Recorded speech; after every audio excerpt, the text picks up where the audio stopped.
লন্ডনে চিকিৎসাধীন রয়েছেন বিএনপি চেয়ারপারসন বেগম খালেদা জিয়া। মাকে নিয়ে ব্যস্ত সময় পার করছেন বিএনপি ভারপ্রাপ্ত চেয়ারম্যান তারেক রহমান। যাবতীয় সকল টেস্ট রিপোর্ট হাতে এসেছে, বসেছে বিশেষ মেডিকেল বোর্ড। মায়ের সুস্থতা কামনায় দেশবাসীর কাছে দোয়া চাইলেন তারেক রহমান।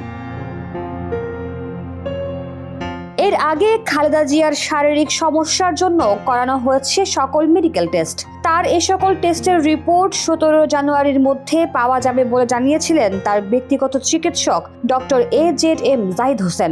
রিপোর্ট হাতে পেয়েই 17 জানুয়ারি লন্ডনের স্থানীয় সময় বিকাল 5টায় বসেছে বিশেষ মেডিকেল বোর্ড।